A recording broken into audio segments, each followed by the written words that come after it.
एक ओंकार सतनाम कर्तापुरख निरपौ निर्वैर अकाल मूरत अजूनी सैभंग गुरप्रसाद जप आद सच जुगाद सच है भी सच नानक होसी भी सच। वाहिगुरु जी का खालसा वाहिगुरु जी की फतेह। Dear students, in this video I am going to cover the topic crystallisation. Crystallisation का मतलब देसी भाषा में समझेगा, गन्ने का रस आप सभी ने पिया, मीन्स गन्ने के रस से ही आपको पता गुड़ बनता है, और गन्ने के रस से ही क्या बनता है, चीनी बनती है, शुगर बनती है। बनती किस प्रोसेस से? क्रिस्टलाइजेशन से। अब क्रिस्टलाइजेशन में बेसिकली होता क्या है? गन्ने का रस जैसे लिया, मीन्स ज़रूरी नहीं कि गन्ने का रस ही ले, बेसिकली मैं एग्जांपल बता रहा हूँ। गन्ने का रस लिया, उसको आप पहले गर्म करेंगे, इतना भी गर्म नहीं करेंगे कि पूरा सब कुछ इवेपोरेट ही कर जाए, ऐसा नहीं करेंगे। मीन्स गर्म करेंगे जस्ट कि वो सैचुरेटेड बन जाए। सैचुरेटेड सॉल्यूशन वो वाला सॉल्यूशन है जब किसी सॉल्यूशन में सोल्यूट मिक्स होना बंद हो जाए। तो मीन्स सोल्यूट क्या होता है? जैसे पानी में हम अगर चीनी मिक्स करते हैं तो वो पानी सॉल्वेंट हो गया और चीनी सोल्यूट हो गई है, जो चीज़ बीच में मिक्स हुई है, और जिसमें मिक्स हुई है वो सॉल्वेंट हो गया। और सोल्यूट प्लस सॉल्वेंट आपको पता ही है सोल्यूशन होता है। तो हमने क्या करना है, जैसे गन्ने का रस लिया, उसको गर्म करा, मीन्स पूरी तरह इवेपोरेट नहीं करा, जस्ट गर्म करा, इतना गर्म करा कि वो सैचुरेटेड बन जाए। सैचुरेटेड वो जब उसके अंदर सोल्यूट को मिक्स करने की क्षमता ख़त्म हो जाए। जब वो सैचुरेटेड बन गया, उसको ठंडा होने का टाइम दो। मीन्स अगर तो आपने उसको ठंडा धीरे धीरे करा, ठंडा मीन्स फटाफट से ठंडा नहीं करा, क्रिस्टल्स बन के आएंगे बाहर निकल। मीन्स दो तरह के से क्रिस्टल्स बनेंगे, या जो हमने सैचुरेटेड करा ना, तो हम दो अब रास्ते अपना सकते हैं, या तो बहुत जल्दी ठंडा कर दें या फिर धीरे धीरे ठंडा करें। मीन्स पहले क्या करना है, आपने गन्ने के रस को गर्म करके सैचुरेटेड बनाना, इतना गर्म करना है कि उसके अंदर सोल्यूट को मिक्स करने की क्षमता बंद हो जाए। फिर उसके बाद ठंडा करो। अब ठंडा करने की दो ऑप्शन है, एक तो या तो आप धीरे धीरे ठंडा करें, या फिर आप एकदम से क्विकली ठंडा करते। अगर तो आप धीरे धीरे ठंडा करेंगे, मीन्स ठंडा करने से ना क्रिस्टल्स बाहर आएंगे। ठंडा करने से मीन्स सैचुरेटेड सॉल्यूशन को ठंडा करने से क्रिस्टल्स बाहर आएंगे। अगर तो आप धीरे धीरे ठंडा करेंगे तो बड़े क्रिस्टल्स बाहर आएंगे।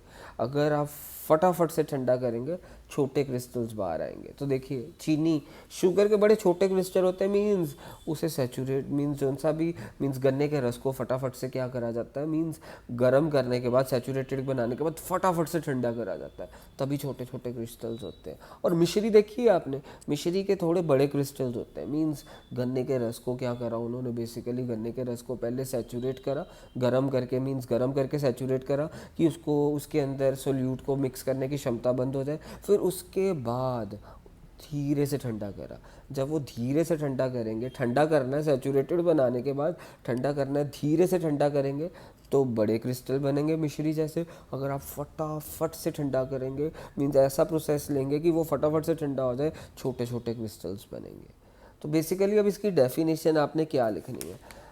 Crystallization is a process that separates a pure solid in form of crystals from a solution. Crystallization is a process that separates pure solid. गन्ने के रस में से जैसे एग्जांपल क्या ली, एक सॉलिड निकला ना, गुड़ या चीनी। Crystallization is a process that separates a pure solid in form of crystals. Crystals निकले solution से, from a solution. So crystallization is a process that separates pure solid in form of its crystal from the solution. Means crystals की form में solid बाहर निकला, means better है, evaporation से better है ये क्रिस्टलाइजेशन। और मीन्स अगर आपको मीन्स क्रिस्टलाइजेशन का प्रोसेस इंग्लिश में लिखना, डेफिनेशन तो ये हो गई, crystallization is the process of separation of pure solid in form of crystals from its solution. Process of separation of pure solid in form of crystal from solution is called crystallization. Crystallization का process आ गया तो आपने क्या लिखना है? सबसे पहला process, heat the solution till it gets saturated. Means solution क्या होता है? Solute plus solvent. मीन्स पहला स्टेप आपने क्या लिखना है? Heat the solution to such an extent that it gets saturated. Means उसको हमने सैचुरेट करना है। दूसरा step, allow the solution to cool down, allow करा। Third, if the solution is cooled down at a fast rate, then small crystals will come at the surface of solution, comma, if solution is cooled down at slow rate, means धीरे धीरे cool करा, crystals, larger crystals will come out at the surface of solution.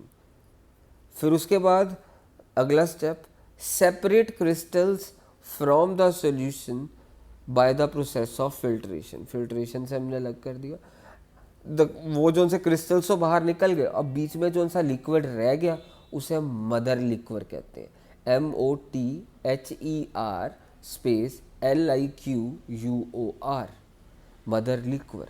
ये हमारा crystallisation process था। पहला process क्या था, means heat the solution into such an extent that it gets saturated, first point खत्म। Allow the solution to cool down, second point. Third point, if the solution is cooled down quickly, then small crystals of smaller size will come out on the surface of solution, whereas if it is cooled down, means अगर if means third point है, if the solution is cooled down quickly, then small crystals will come out on the surface of solution, whereas if the solution is cooled down slowly, means धीरे धीरे cool down करा, then the larger crystals will come out on the surface of solution. Fourth step, separate crystals from the solution by the process of filtration.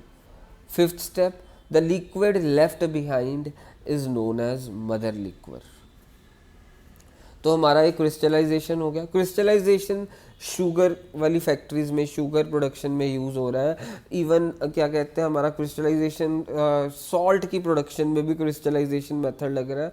Alum, जिसको फिटकरी कहते हैं, फिटकरी एक ऐसा कंपाउंड है जो कीचड़ वाले पानी को भी साफ कर देती है। मींस फिटकरी का मींस फॉर्मूला होता है KAlSO4 whole twice, KAlSO4 whole twice .12H2O। इसे एलम कहते हैं और हिंदी में फिटकरी कहते हैं। मींस इसके जो उनसे मींस इसके क्रिस्टल्स की प्रोडक्शन में बेसिकली वही यूज़ होता है हमारा क्रिस्टलाइजेशन। पर अगर हम एलम या फिटकरी अगर इसको मडी वाटर में डाल लें ना, कीचड़ वाले पानी मींस इम्प्योर वाटर में भी डाल दे, गंदे से पानी में भी डाल दे, तो होगा क्या, जो उनसे ये मींस अगर हमने एलम के क्रिस्टल्स इसमें डाले ना, ये एलम के क्रिस्टल्स अपनी तरफ गंदगी को अट्रैक्ट करके नीचे की तरफ सेटल डाउन हो जाता है। मीन्स ऊपर ऊपर सारा साफ पानी रह जाएगा।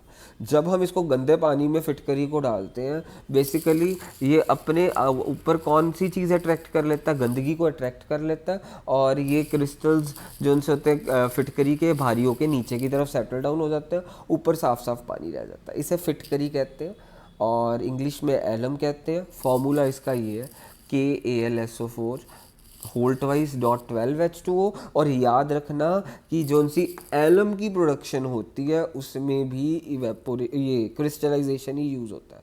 क्रिस्टलाइजेशन शुगर की प्रोडक्शन में, सॉल्ट की प्रोडक्शन में, एंड एलम फिटकरी की प्रोडक्शन में। और ये क्रिस्टलाइजेशन इवेपोरेशन से ज़्यादा बढ़िया। क्यों बढ़िया? मीन्स अगर हम चाहें, जैसे इवेपोरेशन में क्या होता है कि जो सा जैसे हमने शुगर को अलग करना है, शुगर को गन्ने के रस में से निकालना है, चीनी को, तो अगर हम उसको इवेपोरेट करे जा रहे हैं तो क्या होगा, जो उनसे शुगर का कंटेंट है ना वो चार हो जाएगा। चार मीन्स CHARRRED मीन्स चार मीन्स उसकी शेप ही गंदी सी बन जाएगी।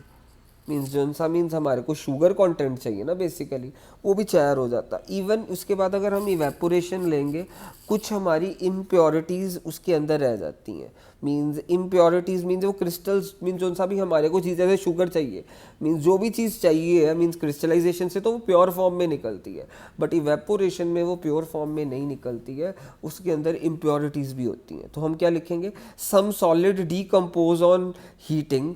So for example, sugar may get charred on heating on heating। अगर हम शुगर चार्ड हो जाएगी मीन्स वो उसकी शेप ही गंदी सी हो जाएगी, मीन्स खराब, मीन्स वो काल किसी की नहीं होती, जैसे शुगर को गर्म करे जा रहे हैं वो पूरी तरह से उसका मीन्स काम खत्म ही हो जाता है एक तरह से। दूसरा, some impurities may remain dissolved in the solution even after filtration. So evaporation के साथ दौरान जो सी हमारी इम्प्योरिटीज़ है वो मीन्स क्रिस्टल प्योर फॉर्म में नहीं आते, मीन्स जो भी हमारे को सोल्यूट चाहिए ना, मीन्स ज़रूरी नहीं कि वो प्योर होगा, ये प्रॉब्लम है। Evaporation is not better than crystallization, crystallization is better than evaporation, और इसके कारण मैंने आपको बता दिए।